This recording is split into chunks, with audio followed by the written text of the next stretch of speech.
Hello, everyone, and welcome to Meow Mix, the Carolina Panthers podcast. My name is Steven, My name is Jerry. and we're back to talk draft.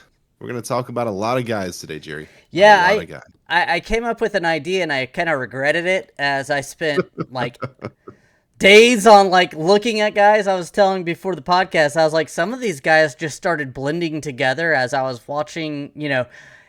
Unfortunately, with doing 23 top 30 visits, guys, I was not able to dig deep into everyone, but I was able to look at different scoutings, kind of watch a little bit of tape, and kind of get my own feel for them. So if you want to yell at me for, this fifth round guy you think is excellent and I say he's all right, yeah, feel Yeah. free. Hey, you know what? Where else are you going to get this kind of content? Okay, that's all.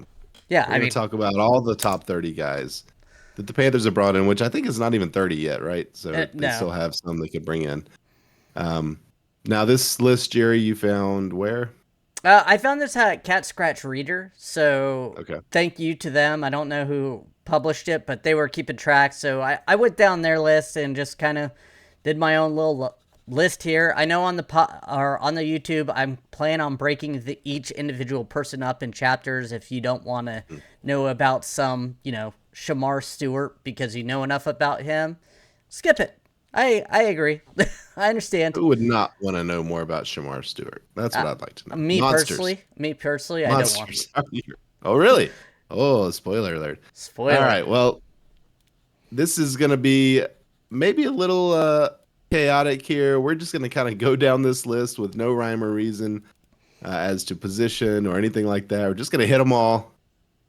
Going to try not to spend too much time on each individual one because we do have quite a bit to get through here. But just gonna kind of run through these guys, talk a little bit about them, maybe make some predictions to kind of spoil our official prediction episode that we're gonna do next week.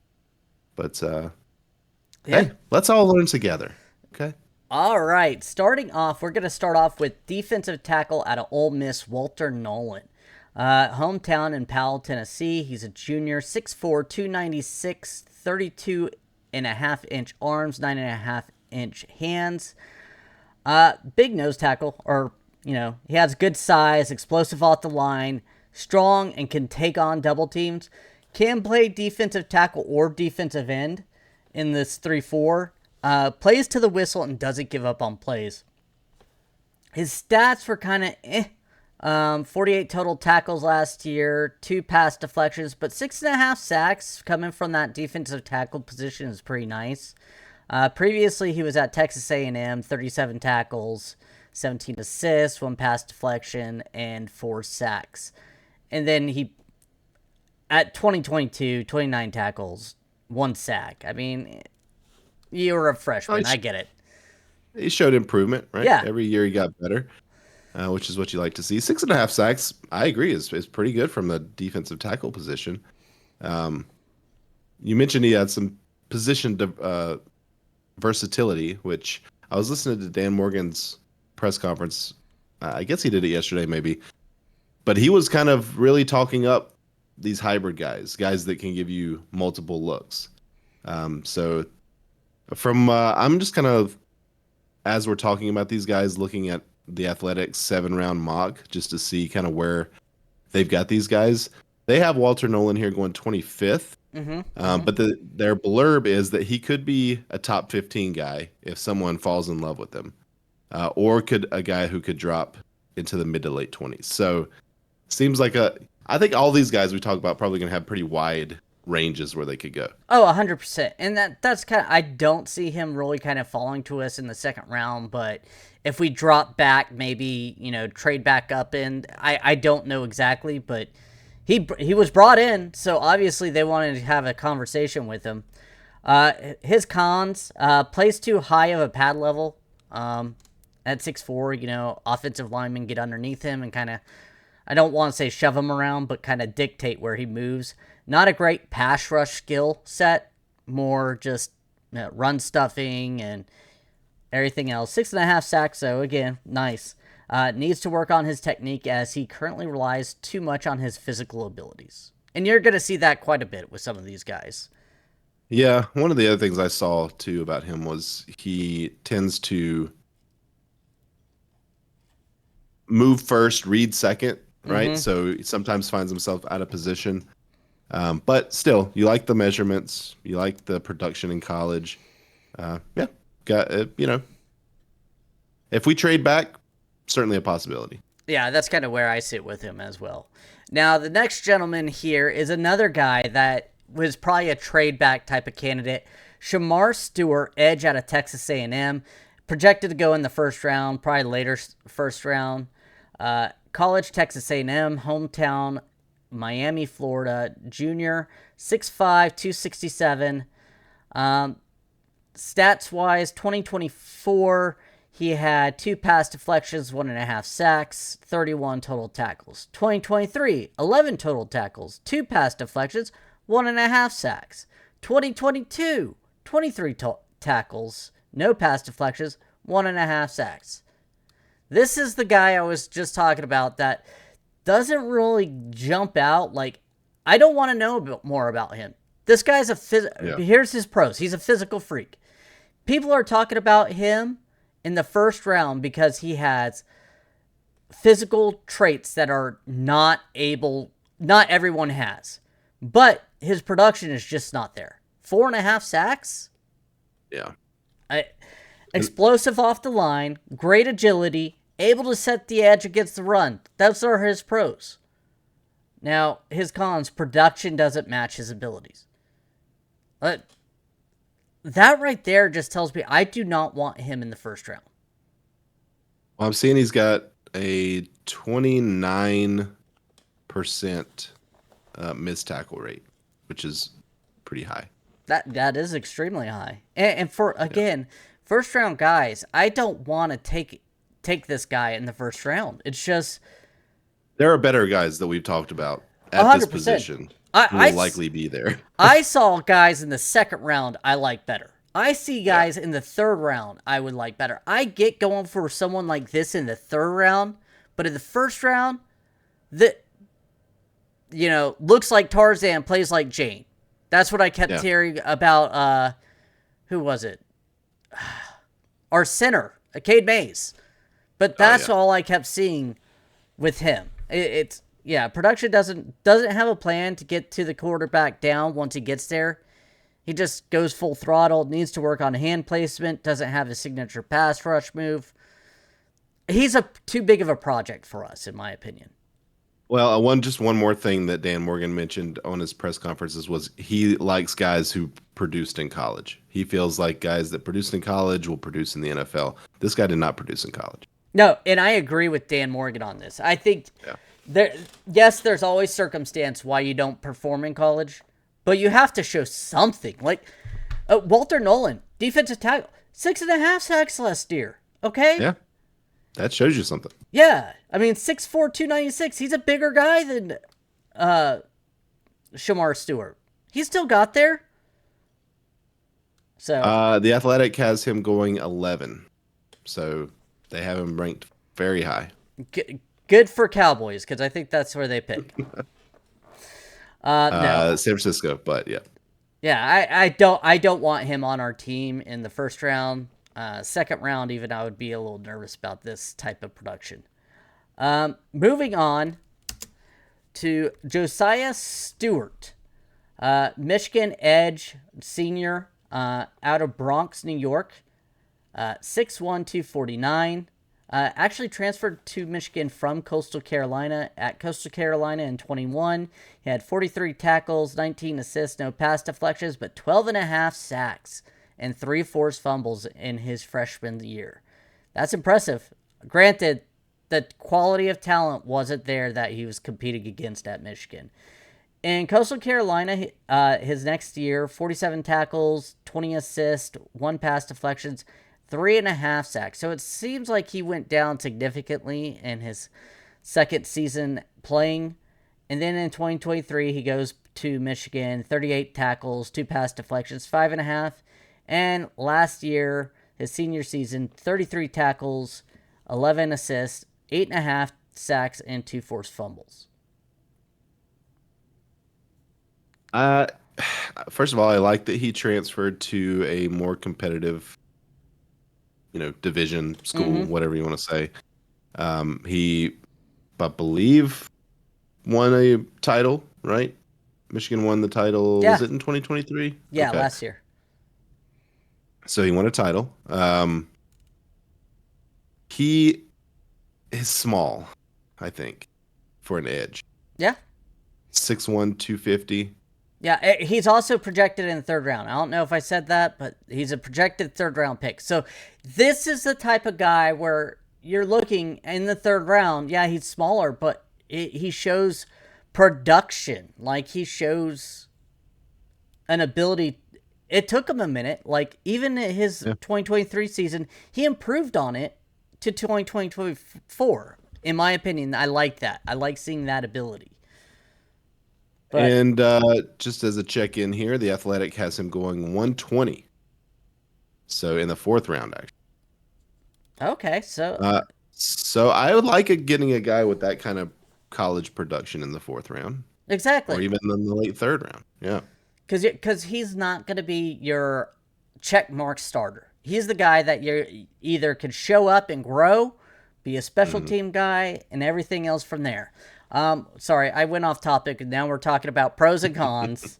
Pros, he plays aggressive with a high motor, and that's something I like. That's something Dan Morgan likes. Quick first Mhm. step with good acceleration. Great hand technique. He may be smaller, but he knows how to use his hands to shed blocks. High football IQ and solid productions at two different schools. Yeah. Now, I love all that about someone in the third or fourth round, especially the high football IQ, high motor guy. This is Yes, but let's. I don't want to gloss over and what his major con is here as we get into the cons. Undersized for a position for his position, plus a slimmer build. mm-hmm. I I just I don't know of a lot of edges that are 6'1", 249 that have major success. Now again, if you're talking about a guy who's going to play, I don't know. Well, you have here more might be more off-ball linebacker than edge, Mm-hmm. right? So maybe this is a guy that's just been playing out of position. Or you could, Does with us Yeah. playing that 3-4, we could maybe slide him back into an inside linebacker using kind of quotes or something Hmm. more a strategic Frankie Louvu style of player where he can rush occasionally, but Yeah. also play against the pass. Yeah. I mean, there's always a place on teams for good football players, right? This guy Mm-hmm. seems like a good football player. So, if he's there in like the fourth round, especially, seems like it might be a steal. Yeah. Now I've got 5 minutes before my meeting. Do you want to continue on, or No, we'll reconvene. we will take a quick break and be right back. And we are back. For all you listeners, that was just a quick second. For Steven and I, hours. Hours and hours. Literally hours. All right. Next on the visit tour, Aireontae Ersery, offensive tackle, Minnesota, expected to go in around the second round here. Out of Minnesota, hometown, Kansas City, Missouri, senior, 6'6", 331 pounds. It's kind of hard for offensive linemen to give stats, so I'm going to go with PFF grades here. 2022, 61.6, gave up 2 sacks. Not bad. 2023, an 84 overall. 2 sacks given up in 5 quarterback hits, while 8 hurries.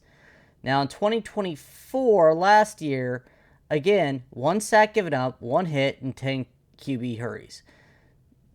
I mean, good in the fact that he only gave up 5 sacks total in his Uh, collegiate career.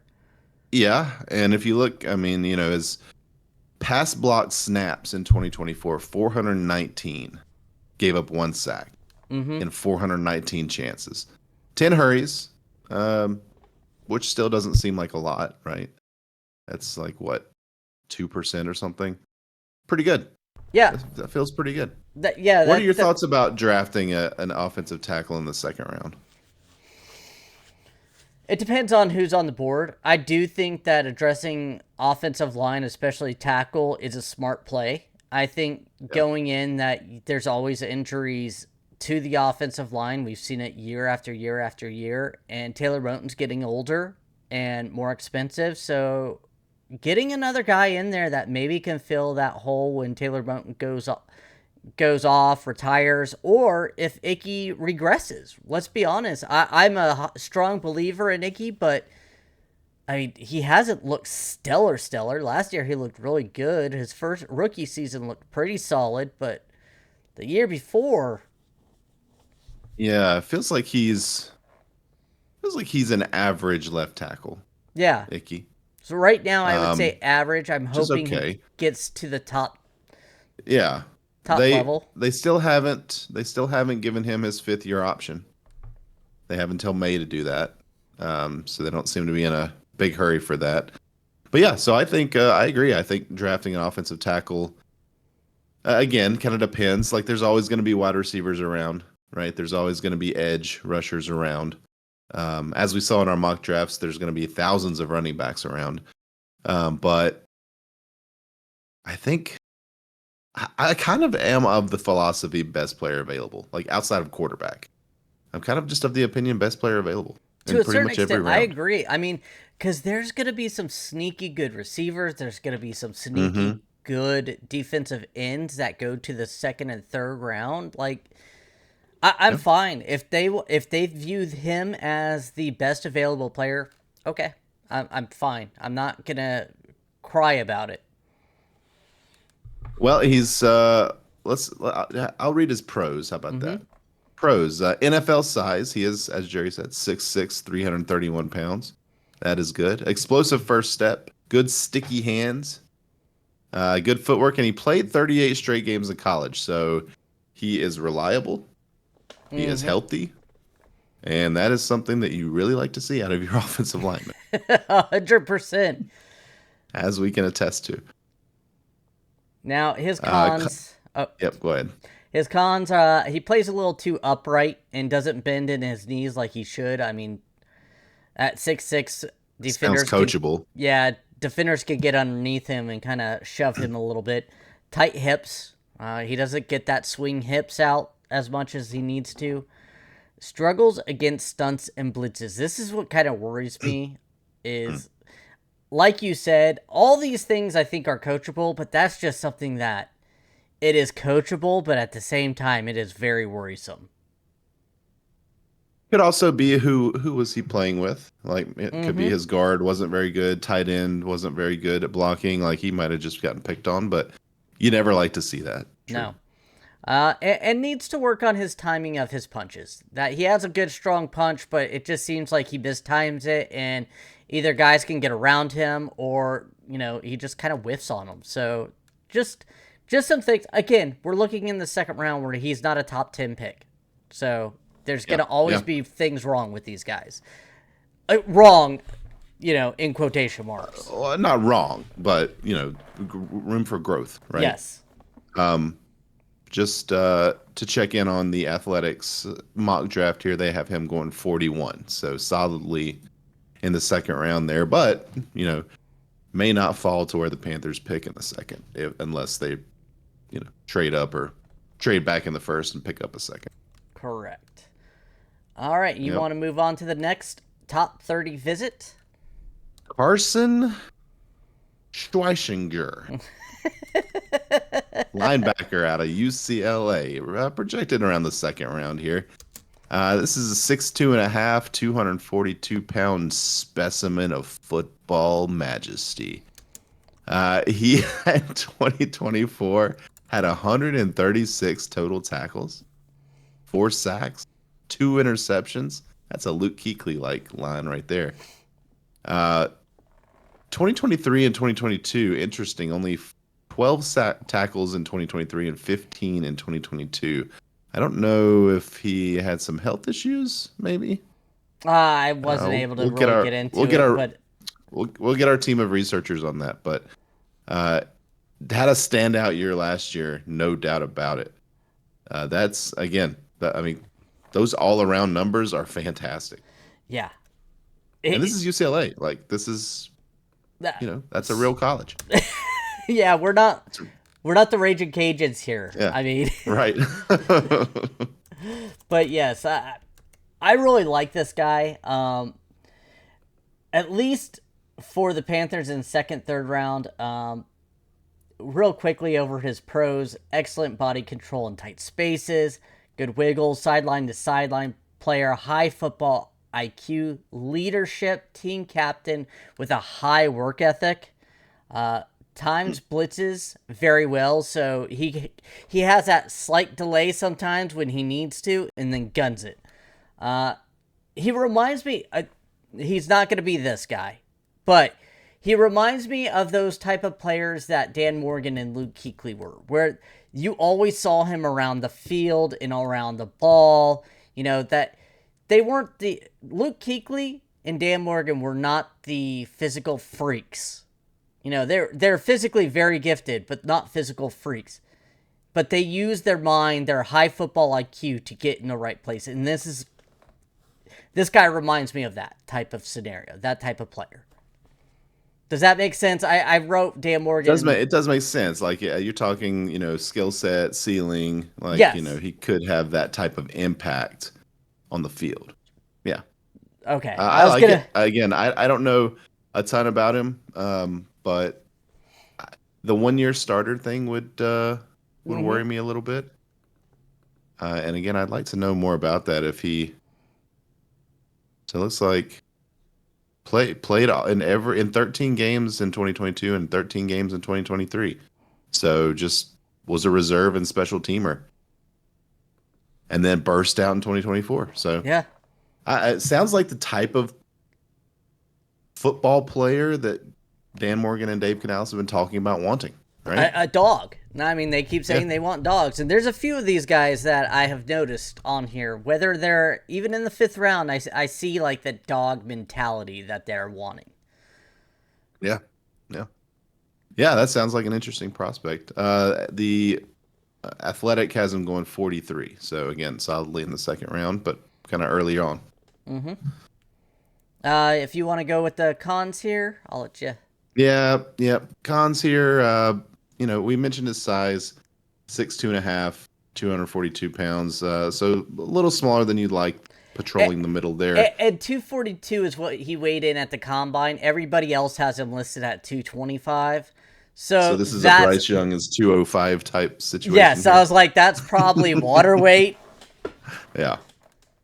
Well, as a result, struggles to disengage against bigger bodied blocks.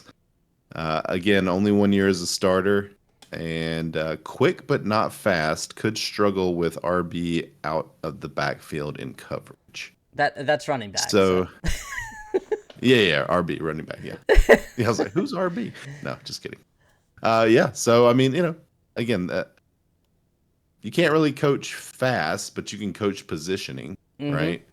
You can coach play diagnosis, so you can get to where you need to be faster, right? So, again, other than maybe bulking up in the weight room, seems like a solid prospect. Yeah, 100%. Like I said, I like this type of linebacker. He's more of an interior linebacker than what we have been looking at. But again, I think that is a sneaky need for this team that people aren't talking about. It's just not sexy, but it is definitely something that's needed. I feel like this team and us as fans have seen such good linebacker play for most of our lives that, when we don't have it, Josie Jewell looked good last year. But I mean, I hate saying this, but Trevin Wallace was kind of lost, but he still has upside, but he's still not. I'm not banking on him. Wallace, he just kind of got thrust into a position he wasn't ready for, and in a bad situation. That whole defense was not good around him as well, so he couldn't flourish. Yeah, for sure. So yeah, linebacker, definitely a possibility. All right, moving on to our next top 30 guy here, Deone Walker. I know a lot of people here like him. Defensive tackle out of Kentucky, a junior, hometown Detroit, Michigan, 6'7", 331. Woo, big boy. Yeah. Uh, Real quickly, his stats here: 2022, 40 total yards, uh, 28 assists, one sack, one forced fumble. 2023, 55 total tackles, 7.5 sacks, 27 assists, 24, 37 total tackles, 24 assists, 1.5 sacks. So his sack production went down, but I think they kind of played him more as that nose tackle. And that's what I view him for this Panthers team as. So, and again, expected to be a third round pick. Yeah, and actually, the Athletic has him in the fourth, so Yeah. could be a late third round pick. Uh, I was laughing at you got the GIF of Trump going huge. Yeah, he's big. He's yeah. big. That's one of his pros there. Good. I'm Six glad I seven three got you thirty to one. laugh That's at that. massive. Yeah, That was a. yeah. I snuck that in there for fun. Yes, that it did surprise me. I like it. So yeah, he's big. He is mobile for his size. I would say, as evidenced by that 7.5 sack season in 2023. Yeah. Somebody that big and that, yeah, that's impressive. Uh, Quick in short areas to shoot gaps and just raw power in his upper body. Those are the pros. Now, yes, his cons, not shocking. He tends to wear down over the course of a game, needs to better condition. When you're that big, that's not shocking. Yeah, And I think the goal on this whole defensive line is to rotate players in to keep them fresh, anyways. But that is yeah, something he could work on in the NFL. Needs to work on his hand placement better when he gets to contact and everything. Try to push him off. Needs to work on his bend and power in his legs. He's very powerful upper body, but he doesn't seem to get low, and his lower body needs to get better. I mean, he just needs to get in the squat rack and really work on that. Um, and here's the biggest problem I have: looks to take plays off. And that could be the conditioning. Here compared to Kentucky, you're going to be rotated in and out. In Kentucky, I don't know if they have those players throughout their depth chart. yeah. You hope that's just like him trying to, stay as fresh as he can. You know, even though he's got the bad conditioning. So you hope that that's something that maybe with an NFL weight room, an NFL nutrition plan, and basically your livelihood is now tied to how healthy and how much stamina you have, essentially. Maybe that's something that he works on. But again, that's a big guy, and if you can get him in the fourth round, Huge. yeah, yeah. And with the additions we made to the defensive line, in the offseason here, with Derek Brown coming back, like that, he could be a rotational guy, just come in there, run stuffer, maybe. I mean, that's My nice. That's not. It would be a nice benefit. my thinking is I like Bobby Brown. Shy Yeah, Tuttle is still on this roster, but we don't have that future nose tackle. And I do think looking for a future nose tackle in the later rounds is something smart. Now, yeah, I know we talked about Walter Nolen and stuff, but I still don't know if he's the nose tackle as much as a defensive end in this 3-4 scheme. hmm So, and this mammoth of a human being would be a nose tackle. I would imagine so. Yeah, for sure. All All right. right. Well, let's move on to maybe a sexier pick here. A wide receiver out of Iowa State, Jaylin Noel or Noel. I think he goes by Noel. I think it's probably Noel. Yeah, Yeah. I know Jaylin Noel. I think Mac on the WFNZ absolutely loves this guy, but let you take it away here. Yeah, well, he's 5'10", 194. Out of Iowa State, I don't know why it is, but I'm always wary of taking players out of Iowa State for no rational reason. For no rational reason. 4.39. That's a reason to like him. Mm-hmm. 4.39 40. Let's see here. So pros, we'll go some pros here. Great footwork, can make a cornerback look silly. Great route runner, bursts out of the gate as evidenced by that 4.39 40. Can play inside and outside. At 5'10", yeah, he'd have to be special to play outside consistently, I would say. He's not going to be that like dominant outside receiver, but you could put him on the outside with his route running ability. He can play outside. Yeah. I mean, if he's a player like Steve Smith or something, right, that can just handle being out there, great. I think he's got good hands and good body control. It's interesting. It'd be interesting to see when they take a wide receiver here because I feel like they're going to. Is it going to be in the second round? Is it going to be in the third round? Yeah. I feel like it has to be in one of the first 3 rounds, right?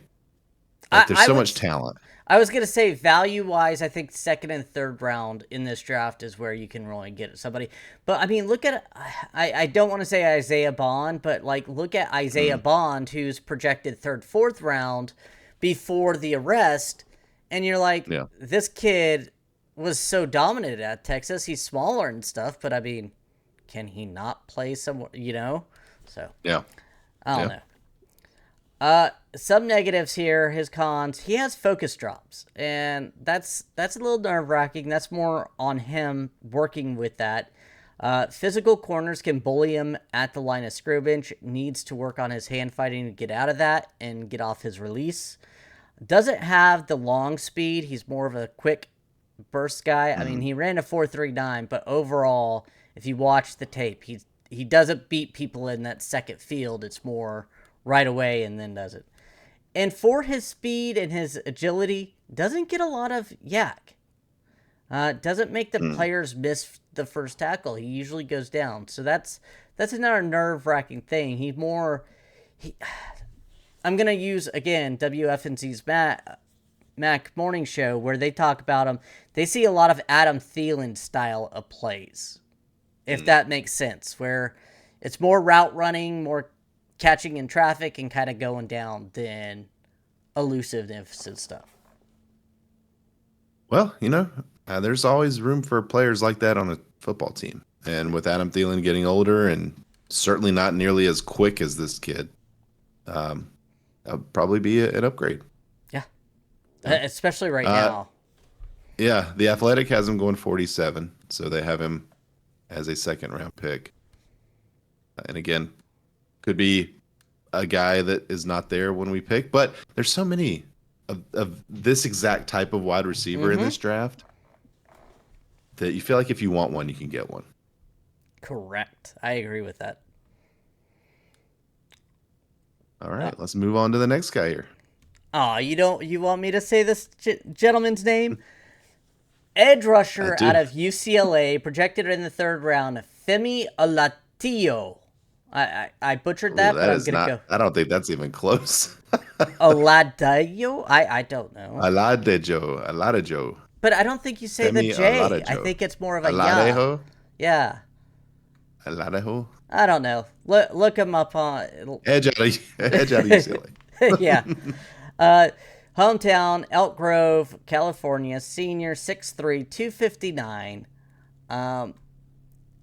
Let's see here. This is another gentleman I had issues finding his stats correctly. So, going through PFF in 2022, he had 1 sack, 1 QB hit, and 9 QB hurries in 11 games. In 2023, he had 1 sack, 1 hit, and 6 QB hurries. In 2024, he had 7 sacks, 7 hits, 19 hurries. So he did step up a lot towards the end of his career there. Overall, pros, wins with his athleticism and quickness, can play off-ball linebacker and edge. So not just one position. Relentless motor, able to play the pass as well. So that kind of gives you that flexibility. And if you get him in the third, fourth round or so, I think you have a good option there to, play special teams, let him grow into the role. If you want. Yeah, agreed. And also I would just say with PFF stats, like they kind of like they track their own sacks and stuff like that. So you may look at ESPN or somebody else's stats and it might not say 7 sacks. I don't know, but just throwing that out there. He does have pretty solid overall grades from PFF. But yeah, cons here, pass rush needs to be developed. I feel like we're going to say that about anybody that's being picked in the third, fourth, fifth round. Needs to work on overall strength and leverage, and must get better at field vision. Miss seeing pulling guards in the run game. I don't like somebody that's going to need a lot of work in the run game. We need guys that are going to come in and fix the issues in the run game. Yeah, I don't know. This guy doesn't tickle your fancy. He doesn't excite me like a lot of the other guys that we've talked about here. Okay. Another guy, as you said, can play off-ball linebacker or edge. Like those seem to be the type of players that Dan Morgan really likes. So. And that's Evero wants in his defense, because I think that's who's picking these players to a certain extent. Like, he's going to tell him what type of player he wants, which I'm sure he gets not the final input, but between two guys, I think you go with the coordinator's decision. Yeah, and just the Athletic has him actually going in the bottom of the second round at 61. Ooh. So, he came here, so I don't. Yeah. Again, these are guys that the Panthers have brought in for top 30 visits. These are not just random folks that Jerry and I picked out. Yeah, I figured that was the best way to look at them. Yeah, agree. All right, so our next player here, Jonas Sanker, safety out of Virginia. Safety, a big position of need here. We've got him at 6 feet, 206 pounds. Just kind of glancing at his grades here from PFF. He played, it looks like he's fairly healthy. Played in 10 games in 2022, 12 and 12, and 23 and 24. 93 tackles in 2023. 73 tackles in 2024. Again, 2023 seems like his best year by far. Stats just went kind of down a little bit across the board in 2024 for him. But pros here. Oh, go ahead. I was gonna say, with those, you never know though the circumstance too. I mean, I'm not a Virginia football fan, so I don't know if it was other players and stuff around him that he had to compensate for. I mean, yeah, true. No doubt. But it is just a fact, right? Even his PFF score went down by 5 points from 23 to 24. But we'll talk about his pros here. Pros is he reads the backfield well and collapses running lanes with decisive intentions. I like that. Disciplined in the play action. Natural leadership in the secondary, getting players in the correct position.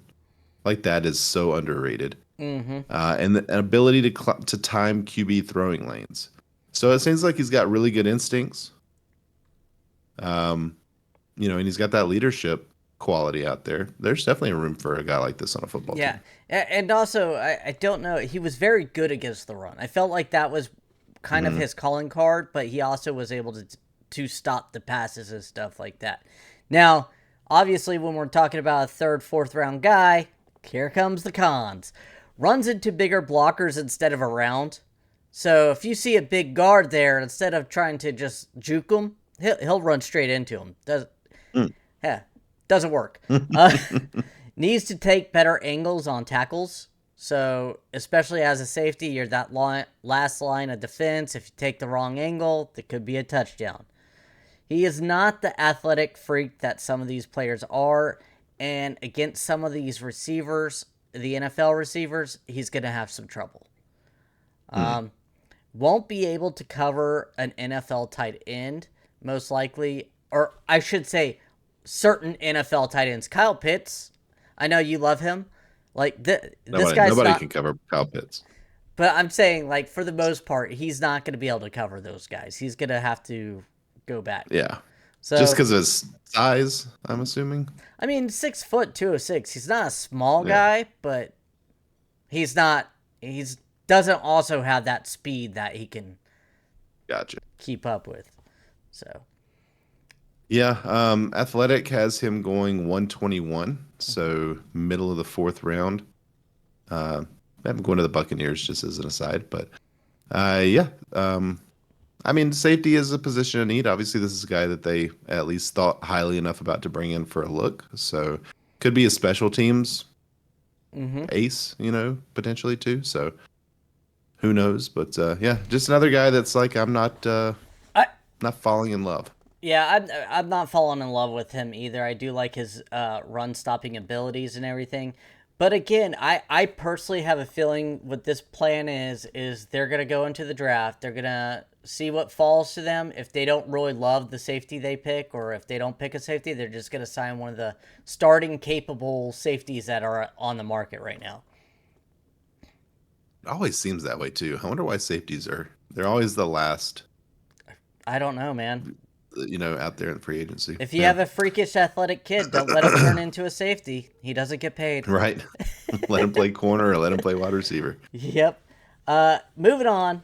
Ollie Gordon II, running back out of Oklahoma State, expected in the 5th to 7th round. Junior, coming out of Fort Worth, Texas, 6'1", 226.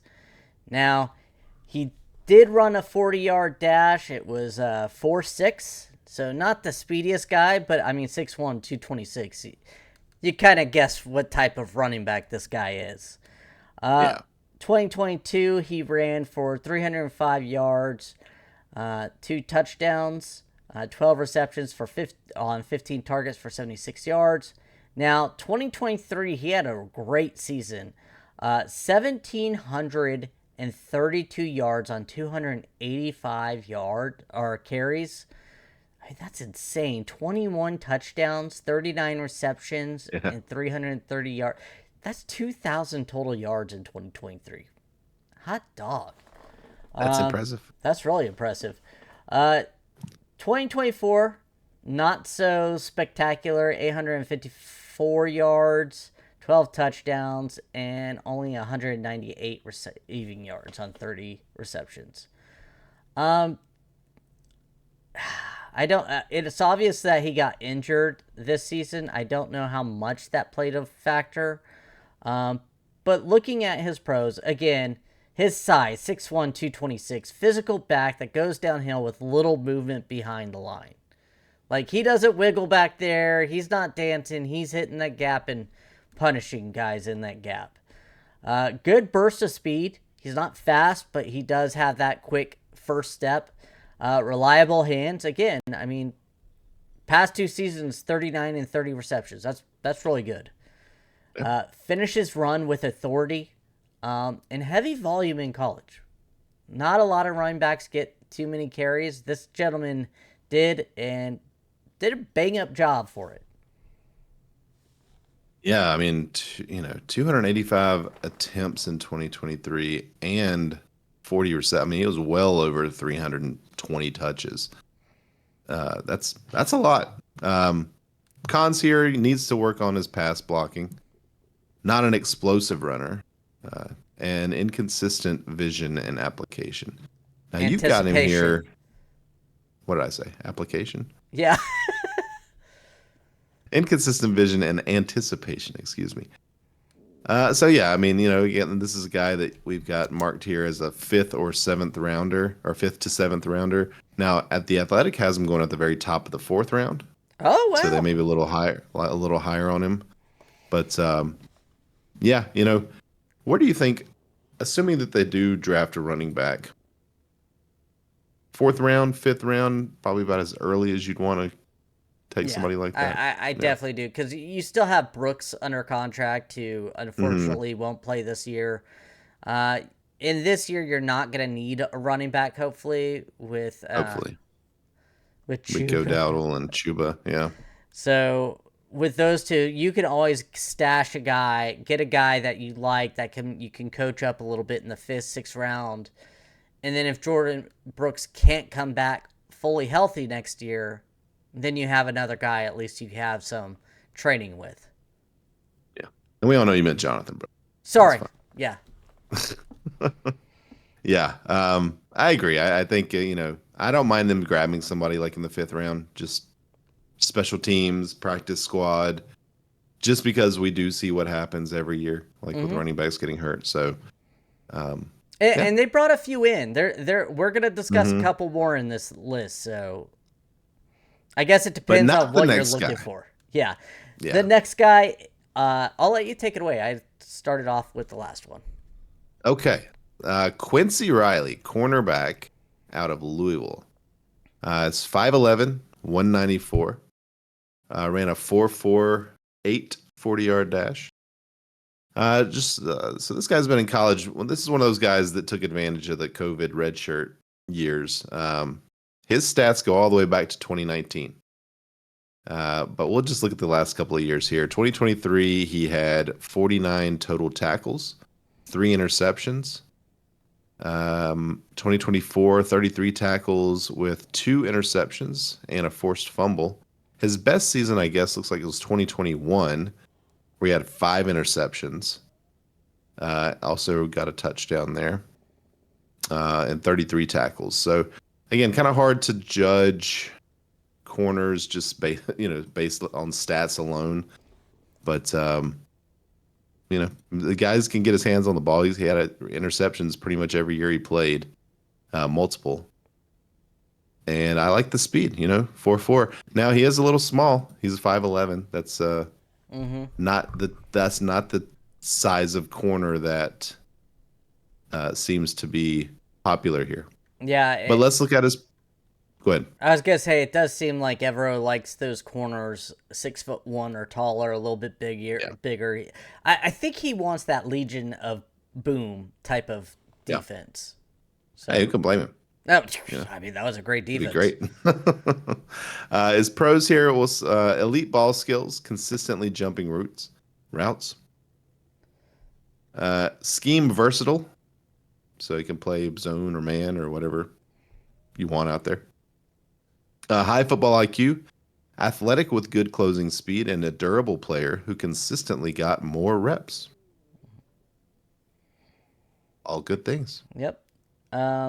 Cons, undersize. I even wrote, especially in Evero's history of liking bigger corners, run support needs improvement, limited experience against top competition, and below average vision and response timing. So, I mean, I'm not a big fan of his being that long in college. He's probably, 25, 26. So, yeah, at least 25, I would say. And then you're already undersized. I'm not the biggest fan of this style of drafting this player. Yeah, especially, let's see, that's like the Athletics got him solidly in the middle of the 3rd round. I just think for what this defense likes, I'm surprised they even brought him in. Yeah. Honestly. Because you got Charles Smith-Wade that we drafted last year who looked pretty solid in his slot receiver roles or slot corner role. So, I don't know. Yeah, it could be. Yeah, it could be. Like your nickel corner is a little smaller, maybe. Mm-hmm. But that's what we just drafted Charles Smith-Wade, who looked solid at that. I think that's how you say his name. Well, hey, they need depth. They definitely need depth. They need depth, and if you can get a guy, that you really like in the 3rd round, hey, I don't know, but all right. Well, not too much more to say about that one, I don't think. Nope. Next, we're talking about senior edge rusher out of Louisville, Ashton Gillotte, projected 3rd, 4th round type of player, 6'3", 264. Looking at his stats here, he had 19 tackles in 2021, 23 tackles in 2022, with, I missed the sacks, I'm sorry, 4 sacks in 2021, 7 sacks in 2022, 2023, 45 total tackles, 11 sacks, and in 2024, 43 total tackles with only 4.5 sacks. His production kind of went down there a little bit on the sacks, so I don't know if that was more people gearing towards him or what, but I don't like that going from 7, 11 to 4.5. But again, I'm not familiar with Louisville football, so right, he easily could have been focused on, once they saw he was obviously the best player on that line. Yeah. Pros, he's overall just a strong player, 6'3", 264. Good explosive first step, able to collapse the pocket with leverage, speed to power. So you have speed and power, which is nice. Natural leverage with his compact frame and elite strength. I kept seeing about strength on this guy, so I wonder if he's. I mean, I guess he would be a 3-4 linebacker if they're bringing him in, or edge. If yeah. they're bringing him in. Cons here, still developing his pass rush ability. Can sometimes over pursue quarterbacks on pass rushing and needs to get off blocks faster. If the Athletic has him at 91, so kind of towards the end of the third round. Mm-hmm. Seems about where Yeah. a player like this would go. And I've kind of liked the style of player that I think he has tools, the natural instinct, and you can I developing his pass rush ability. Over pursues a quarterback. Okay. Needs to get off blockers faster. I think things like that can be coachable. So I like that. I like his overall strength and stuff. And I could also see him being a defensive end in this 3-4 where on passing downs. Mm. You can kick Ashawn Robinson into the interior and you have someone like this with Derek Brown as the other one, and then you have your other rushers as well. Yeah. One of the weaknesses that I'm seeing here on the Athletic is his Tasmanian Devil play style leads to missed tackles in the run game. Ugh. Ugh. So he's out. He's out. He's out. Again, Not third, even, fourth not round. even I mean, entertaining. fourth I know. round. Come No, on. just kidding. Just kidding. And we say third All and right. fourth round. Some of these guys will fall to later rounds. Sure. Oh yeah. And that's what the Panthers are bringing them in for. They're Or the expecting- Raiders will draft him 2 rounds too early. Like just one of those things will happen. I don't know. Pete Carroll's there now, so I don't see them. True. Yeah, they might be a little more disciplined. All right, let's move on to a really exciting guy here, Terrence Ferguson, tight end out of Oregon. 6'5", 247. I like a big, tall tight end. Give me a red zone guy. 4.63 40-yard dash, so he's not going to win any 100-yard meter competitions, but in his, let's see, look at his stats here. 2024, 43 receptions, 591 yards, 3 touchdowns. 2023, 42 receptions, 414 yards, and 6 touchdowns. Yeah, interesting guy here. Pros, great ball skills and body control. Good at high pointing the ball in the air. Above average athleticism. Able to line up at many different positions. And a willing blocker. I like his size. Yeah. Good size. I don't know if this guy excites me. Well, go ahead and let's do the cons real quick. He lacks the top end speed. I think we kind of just touched on that. Struggles to maintain blocks. Not a good blocker. Needs to work on his technique and strength. Disappointing percentage for contested catches considering his size. So when the ball's up in the air, typically the big, strong guy comes down with it. But unfortunately, his percentage was not where it should have been for contested catches. Yeah, drafted JT Sanders last year, who kind of has the same size, but is faster. And would say had probably- really good hands. Let's be honest. I was going to say, I would likely a much better receiver. And he showed some stuff on blocking. Like, that was one of his big knocks coming out, but he had some really nice blocks. He missed a few blocks as well, but he did show, like it says here, a willingness to go out there and do it. So, I don't know, given where this guy is going, and I can't find him on the PFF or the athletic mock draft. So I'm not sure where they would have him, but we've got him kind of in the third here. I don't know that I'd be willing to grab a guy like this in the third. I would not want to grab a guy. I would grab him more in the 5th, 6th round. I mean, obviously, he'll probably be gone by that point. But I agree. I think this team, I know you hate this, but I think we need to see what JT Sanders and, oh my God, my brain just Trimble have. Tremble.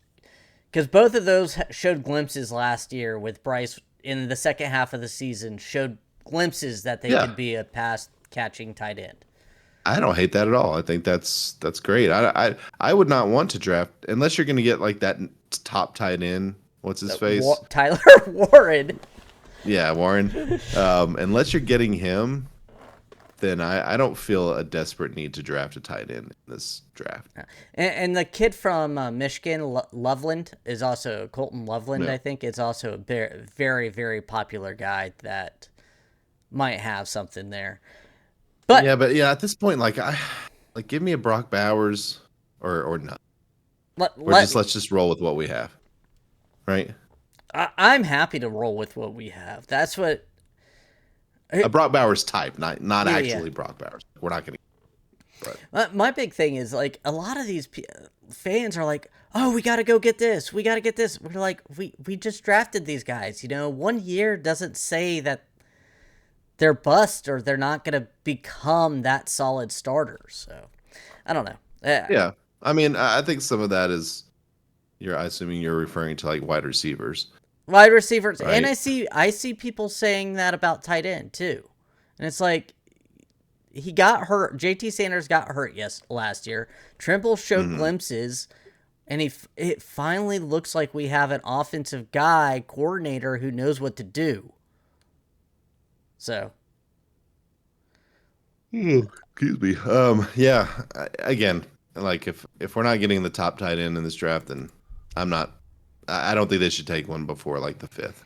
So, all right, let's move on to our next guy here. All right.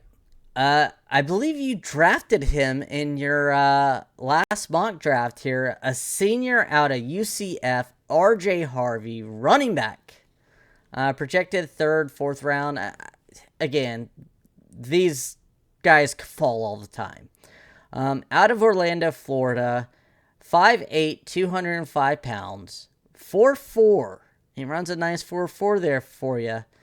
Real quickly, 2022, 796 yards, average 6.7 yards per carry, 5 touchdowns. Added 22 receptions, 215 yards. 2023, 1,400 yards and 16 touchdowns, while adding another 238 yards and 2 touchdowns receiving. And in 2024, 1,500 yards. Average 6.8 yards per carry, 22 touchdowns, 20 receptions, 267 yards, 3 touchdowns. Now again, 4'4" speed, but 5'8" and 205. So he's smaller, but he's not tiny. 208's a big dude. Like, let's be honest. Can you see me 1 inch taller, 208 pounds? It's muscle though, not just fat. All muscle. All muscle. He went to UCF, so who knows what his competition, but those are legit stats. I mean, 6.7, 6.3, and 6.8 yards average for the season. And those last 2 years, he had over 200 carries. I mean, that's ridiculous. That would be a lot of fun. So his pros: elite lateral quickness and jump cut ability, versatile in rushing and receiving, home run threat on every play. Displays great vision and patience, and a proven ball security, so he doesn't fumble the ball. Let you take away the cons, and then I'll have a quick discussion about him. Yeah, cons, undersized, as we said, 5'8", 205. Pass blocking ability, probably has to do something with his size. And not able to pick up blitzes regularly. Again, probably, although he could pick up blitzes, he just might not be able to stop them. Given that size. But yeah, again, it seems like most of these are blocking liabilities, which is legit. Oh yeah, 100%. Yeah. With this type of player, though, I would love to get someone like this later on in the draft. I would keep talking about that 4th to 7th round area. I think this is a Raheem Blackshear type of player where you see glimpses that he could be a stud, not a stud, but a home run type of player that you could throw out there. Maybe in the Darren Sproles type of there. But he could also probably return kicks for you, be a special teams guy. So I would like to get this type of player. In fact, when we were doing the running backs, he was my favorite running back that they brought in. But if you want the ground to pound guy, the bigger guy, I get that too. Different style running back. Yeah. Blackshear is the only guy on the roster that's kind of like this. The Athletic has him going 106, so right at the beginning of the 4th round. Again, I wouldn't hate that as a 4th round pick. No. You could probably get comparable guys later, though, so this is such a running back heavy draft. I would say it depends on who's around him, right? Mm-hmm.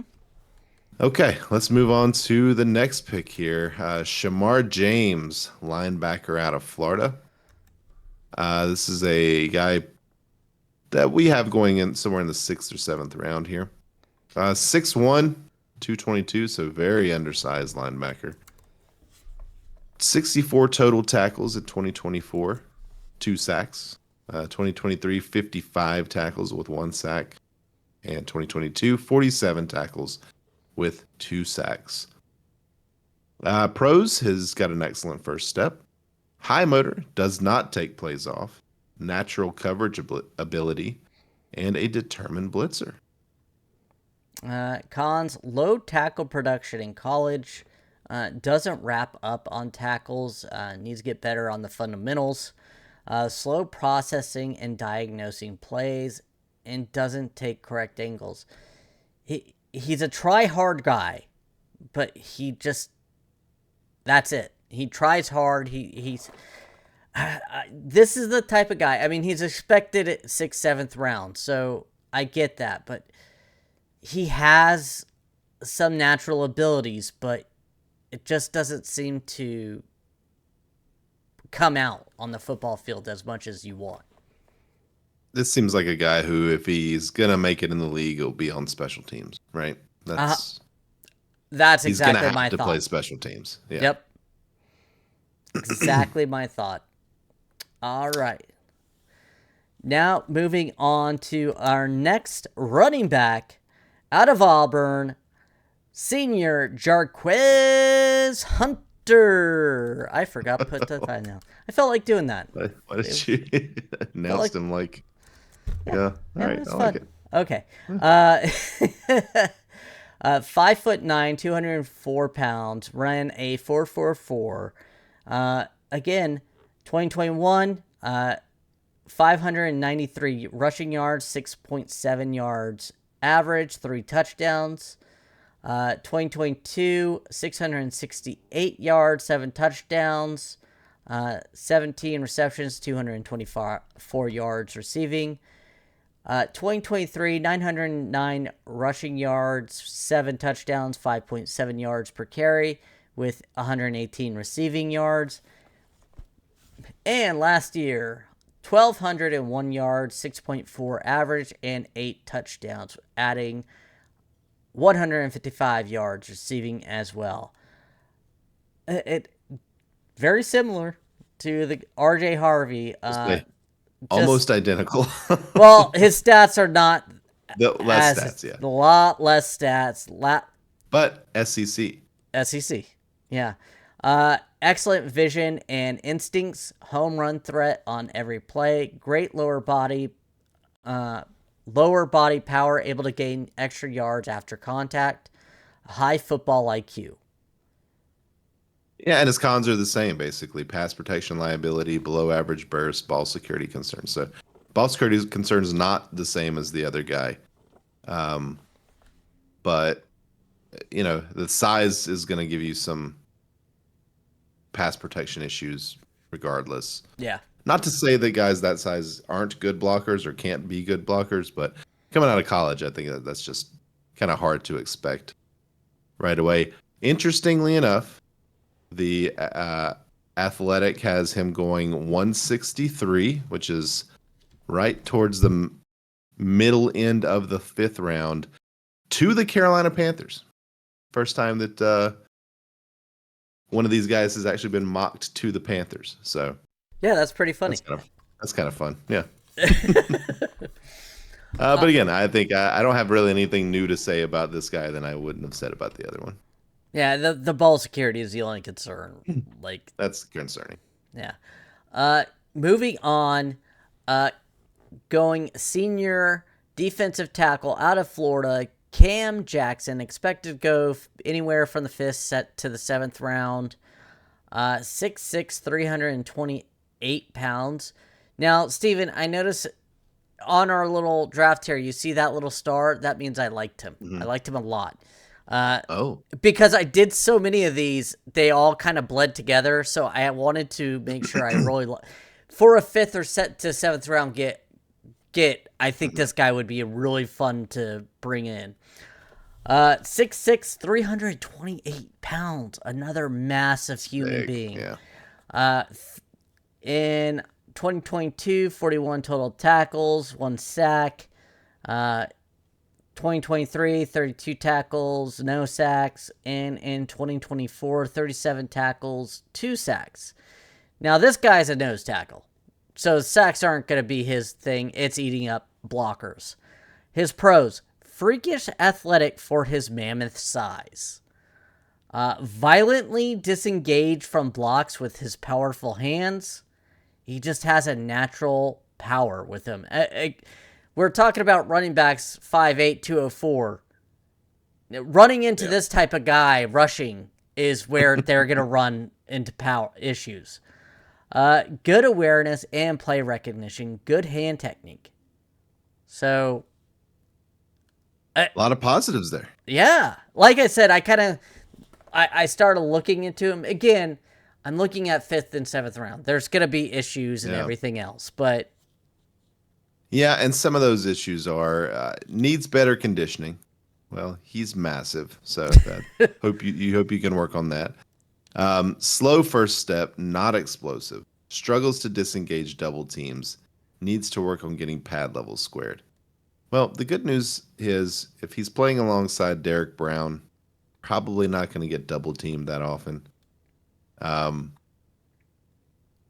Yeah, I mean, the Athletic has him at the very top, the first pick of the 4th round. Oh, wow. So they like him as well.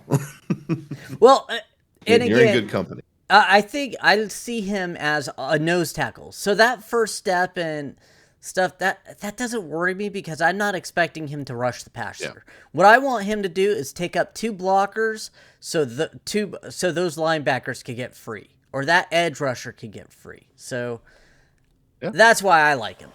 I think I want a nose tackle out of this draft. I've talked about Bobby Brown. I like him, but I also want to get depth. I don't trust Shy Tuttle long term. Agreed. And again, even in the 4th round, I feel like you're getting such a big size, and a guy who played in the SEC and kind of has that pedigree. I like it. Mm-hmm. All right, let's move on to another defensive tackle here. Warrent Brinson out of Georgia. Guy that we have listed as the 5th through the 7th round picks. So he, again, did go to Georgia. 6'5", 315. Stats are a little similar to the last guy we just talked about here. 2024, he had 26 tackles, 2 sacks. 2023, 21 tackles, 2 sacks. 2022, 12 tackles, 1 sack, and then he added another sack in 2021. Pros here are good bend and quick first step. Keeps pads low and gets good leverage under blockers. Able to line up in multiple techniques and can win laterally and go into gaps. Yep. And looking at some of the things he needs to work on is he just has average power, especially for his size, 6'5", 315. Inconsistent in controlling the blockers that can kind of push him around instead of the other way around. Limited pass rush arsenal. With this guy, I'm not that worried. Again, we're looking more nose tackle, defensive tackles. This is what does worry me, is missed tackles, needs to work on tackling technique. I want you to get, especially if you're this type of guy, if you get your hand on someone, I want you to bring him down. Don't let go. Yeah. Yeah, so The Athletic likes him exactly one round after previous guy. They have him at the very top of the 5th. yeah, I mean, I kind of feel the same way where I'm not the biggest fan of his. Mm-hmm. I'd prefer the big, powerful freak that's a little slower. Give me the freak. Well, I mean, it is what it is. I want the freak. Now, I'll cover this next guy as much as I can if you want to look him up on The Athletic, because I didn't look at The Athletic. Devonte Gordon, offensive tackle out of Wake Forest. I have very little knowledge about this gentleman besides he's 6'5" and 315 pounds. I could not find him on any draft buzz or anything else. And again, I was doing so many of these that I didn't feel like digging deeper than I did. Real quick I did pull up his PFF grades at Wake Forest, so I can do that real quick. In 2020, he had a 76.6 pass blocking rate and a 61 run blocking. Now, in 2021, it looks like he became a starter and had a 71.6 pass blocking rating and a 70.3 run blocking. Overall, 2024, I'm just going to skip to the last year here. 76.9 overall, 79.4 pass blocking, and 79.9 run blocking. He's better overall at pass blocking for a tackle. That's good job. Run blocking does have some hits and misses there. When I was doing my search, multiple teams had him in for a top 30 visit. Yeah, it's interesting. He is not on the Athletics mock draft. My con is I can't find anything on this dude. Yeah. I wonder if I have no clue as why I couldn't find anything. Yeah, I don't know. But again, obviously this is a guy who probably would be an undrafted or very, very late pick. And at that point, I don't really care. Like, just bring in everybody. I mean, anybody who you think might have something. 6'5", 350. He's big. Yeah. Big guy. He could be. Can't teach size. Yeah. He could be a tackle. Could be a guard. Depends on what they see in him. And solid PFF grades. Right? Yeah. I mean, he played in the ACC, which is not. Yeah. Not the worst league. No. All right. Well, let's move along here. We're going to Nick. Well, they brought in Jaylin Walker, by the way. We've already talked about him. Everybody knows how everybody feels about Jaylin Walker. But we will move on to another safety, Nick Emmanwori out of South Carolina. 4.38 40. That's what I like to see.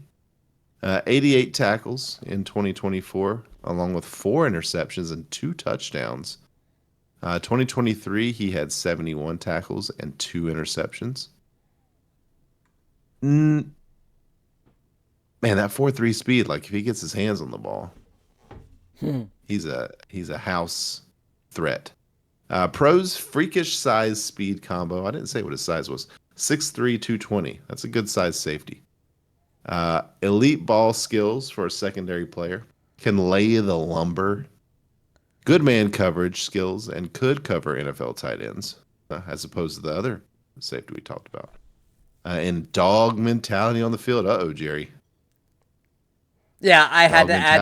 I read that on one of the guys' thing, and I was like, well, I feel like I have to put that in there. Oh yeah.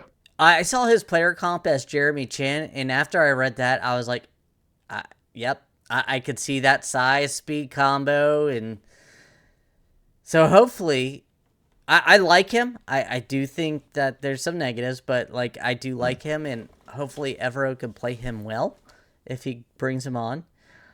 Can be overly aggressive, taking himself out of the play. Hip tightness, he doesn't have the swivel hips. Doesn't have high instincts and route anticipation. So he likes to go and hit people, but he's sometimes not the smartest diagnosing the plays. Change of direction speed can be exposed by premier NFL route runners and just regular NFL route runners. So Yeah. Athletic has him as their number one safety, and they have him going 13th overall, first round. it's So this is a guy who could be the first pick of the Panthers if that's the direction they decided to go. That's funny, is I keep seeing him more in like later first, early second. So Yeah. Well, again, everybody's mock draft is different. I just happen to be looking at the Athletics because it's the most recent 7th-round mock or 7th-round mock I could find. So how dare you? Sir. And I pay money for it, so I'm going to use it. But they actually praise his football IQ and reaction skills. So interesting. They obviously saw some different things on tape. But yeah, safety again, like the right safety, I think would be a great pick. I do too. A safety it's such a big need. Yeah, and maybe that's what they're hoping. Maybe he falls in the second round. They'll jump up and grab him or something. I don't think he's a pick at 8, but you never know if they trade back. Never know. All right, keep this train moving. Jaylin Lane, wide receiver, Virginia Tech, senior.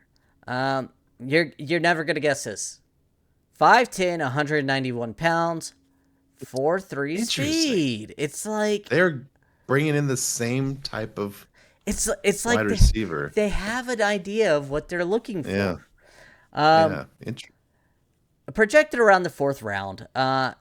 Builds up speed to take top off the defense. Good run after the catch. Breaks through arm tackles. Fearless punt returner. So if you draft him, you have somebody that can compete with Blackshear as a return man. Natural hand, secures catches in traffic. And I love that. Because we know that's an issue with some guys. I'll let you read his cons. Sorry. Yeah, nope. Needs a deeper route tree. Problematic in run blocking effort. Telegraphs his routes. And is a smaller frame. Yeah, feels like this will be a slot guy for us, for sure. Problematic in run blocking effort. He's probably only going to be out there on pass plays, at least early on. Right? Oh, yeah. So that doesn't bother me. I will say the Athletic has him right towards the bottom of the 4th round. So right where we haven't projected. Again, it's interesting that they're bringing in so many guys like this. Does make you wonder if they're going to end up drafting one of these small, fast slot guys. Mm-hmm. No, I think that's the route that they're going to try to go to. I think that they're happy with Leggett and Coker, and I think that, if Adam Thielen's here, and they love Adam Thielen, and they wouldn't just give him a pay raise for no reason. But I think the thing is that they also see the fact that they need some speed, and they need to have a plan when Thielen retires next year. Projected. And they did bring in T-Mac, right? They brought in a big receiver as well. Yeah. But the vast majority of the guys they're bringing in here are not that big X receiver that you would think that they would maybe be wanting. So it does seem they have a lot of faith that XL and Coker one of those two can really fill that slot. I don't think there's that guy on this team or in this draft that is a number 1 receiver that you could just be like, yeah, I'm taking him. So I think they're doing the smart thing. I think they're looking at some guys that have some traits that they can get later on while they fix the defense. Next year, I'm all for if Leggett and Coker or whoever we draft doesn't pan out to be the guy. If none of them do, yes, let's move up. Let's get a number 1 guy. But I think right now I want to see what JT Sanders, Coker, and Leggett can do in their second years. I think the only reason I would push back on that a little bit is I want Bryce to have that guy now, right? I want Bryce to have all the weapons that he needs. And if they can add a T-Mac or somebody that many people believe is a no-brainer number one type receiver, will dominate an NFL field. If they can get somebody like that, it would thrill me because that tells me that they're investing in Bryce Young. They want to see him, maximize his talent. So, but a player like this kind of rounds out your receiver room, right? Mm-hmm. They don't have this type of player. They don't have the 4-3 guy. XL ran a 4-3 supposedly. Didn't look like it on the field to me, but again, it's just a different type of player that they don't have. And my thought is too is we would have won more games with a better defense last year. If our defense was middle of the pack, I think this team wins 8 games at least, if not a couple more towards the end. And a lot of that growth was towards the end of the season with Bryce Young. And then Leggett got hurt. And then JT Sanders got hurt. So I'm looking at it hoping those guys could grow. And we're not, in my opinion, we're not a receiver away from making any splash like into the playoffs and stuff like that. I think competing for the playoffs in our division is understandable this year. But I don't want to put our eggs into baskets for someone I don't think is going to make that big of a difference. Does that make sense? And maybe that's just me looking at these receivers. These top receivers are not special in my eyes to garner that. I think that's what it is, right? You don't see a game changer necessarily. A no-brainer game changer, I should say. And I do see one. So I think that's just the difference. But again, you're right. Like the defense needs to be the main focus because that is why we lost games last year. Yeah. Especially towards the, towards the end of the year. Like those games we lost, that was on the defense, could have won a couple more with some better hands from our boy XL, but that happens too. But again, this team has so many needs. I'm not going to really be upset by any pick, but they should focus on defense, especially in the first couple of rounds. All right, we got 2 more of these, Jerry. Let's go. I know. Sorry, I took you off on a tangent. I wanted to talk about it, and yeah, that's fine. Kyle Kennard, edge out of South Carolina, 6'4", 254 pounds. Projected anywhere from like the 2nd round I keep seeing or to the 4th. So kind of big difference there. Oh, wow. Went to Georgia Tech for a while. 2022, 36 tackles, 2 sacks. 2023, 53 tackles, 6 sacks. And then he went to South Carolina, had 28 total tackles and 11.5 sacks. So they definitely played him differently at South Carolina than Georgia Tech. Plus, better players. SEC. Pros, advanced football IQ, excellent timing with his hands, natural instincts as a pass rusher, and explosive burst off the line. Yeah, cons here, he has a bit of a lighter frame. Still 254 pounds. So it seems like he's decent there. Needs to develop more diverse pass rush, loses containment on rushes, and needs to work on technique to stop the run. I would say the Athletic is looking more at his negatives because they've got him in the middle of the 5th round. Yeah, that's crazy. Pick 144. And now I take him in the second rounders. Yeah. He got good size, right? Well, he's a little smaller, but it's 6'4", 250. Like that seems to be pretty good size. Yeah, those are combine weights too. You always have to remember that. Yes. I'm sorry that I grab it from the combine, but understood. Yeah, I would be happy. In the 5th round, yeah. 5th round, I would be cutting backflips. Honestly, 4th round, I'd be cutting backflips for this guy, just because he is a pass rusher. That's what he is. Yeah. You could work on the other stuff. That's what we need. Yeah. All right.